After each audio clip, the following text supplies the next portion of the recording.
Hey, it's Monica B, and today we're going to talk about food, but I'm hoping to give you a very different and a very empowering perspective of food. We are not going to talk about doshas. We are not going to talk about the six tastes.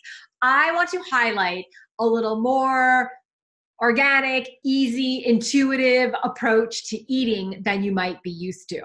And so with that, I want you to sort of take out everything that you believe about eating or any judgments that you have about yourself about eating or the types of food that you should be eating. Notice the word should be eating, and toss it aside. We're going to do a little short, tiny little workshop today so that you can feel empowered and confident in the foods that you're choosing.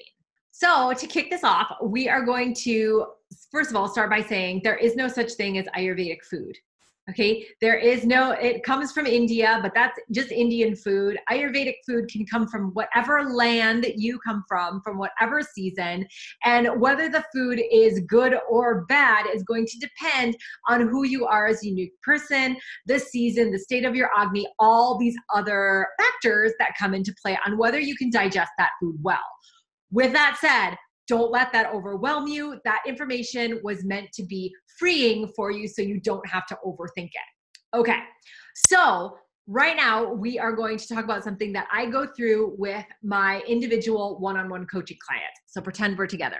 You and me, we are doing coaching right now about your food. So the first thing you're going to do is you're going to take out a pen and paper and you're going to write a list of all of the foods that make you feel terrible. All the foods that make you feel terrible, write them down. Now, these could be they could be specific foods like, I don't know, if you have too much meat, it makes you feel terrible. If you have pasta, it makes you feel terrible. If you have, too much salt or too much sugar or too much wine, like anything that makes you feel terrible, put it in that category. Sour Patch Kids, I'm just kidding. But write it all down. The stuff that makes you feel terrible, whether in that moment or whether the next day. Just write it down, terrible foods, okay? Okay. Now, I want you to make another column, and I want you to write all the foods that make you feel awesome. The foods that make you feel awesome, whether they make you feel smart, sharp, active, high energy, like they make you sleep good, whatever, no heartburn, no digestive issues, all the things that make you feel really good. Remember, you've tossed out all of your beliefs about whatever beliefs you have. Just write down the foods that make you feel awesome. Okay, now that you've got your two lists, the terrible foods, and you've got the foods that make you feel awesome, you are going to do this.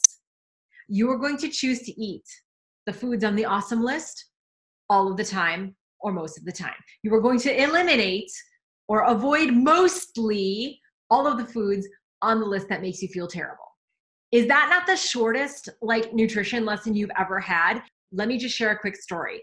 I had a client and he was a very pitta type person, and he was going out and having happy hours, and he was going to bars and having burgers and onion rings and French fries, and all that stuff was just too oily, too rich, too heated. Oh, he also liked a lot of extra spices, and he had all these problems in his digestive tract up here, in the GI. He had all these problems. He was taking medicines and stuff for that. So we did this exercise together. I was like, okay, write down the foods that make you feel great. He's like, I love chicken salad. I love fresh vegetables. I really like fruit. And he went on this whole thing of all these foods that he actually was not eating. And in fact, he was eating his terrible list.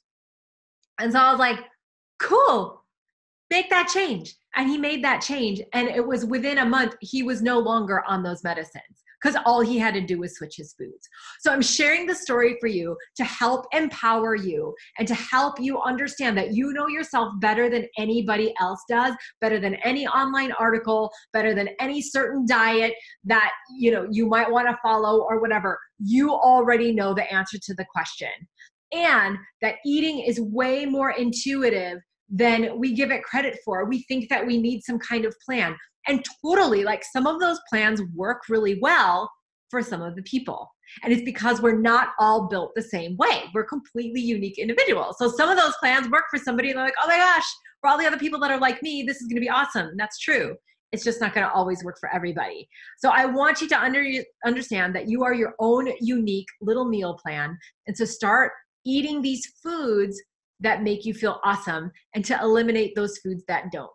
I want to hear, all of your comments. I want to hear your success stories. I want to hear any hurdles that you're facing or confusions or whatever in the comments below. This is your time to be with me, because remember, we're coaching, right? Put those in the comments below. And if this helped you today, be sure to like the video and subscribe to my channel by hitting the bell so you get notified every time I post a new video. I look forward to hearing all about the journey and like the next steps you took and the results from that. So be sure to keep in touch with me as we keep bringing Ayurveda to life.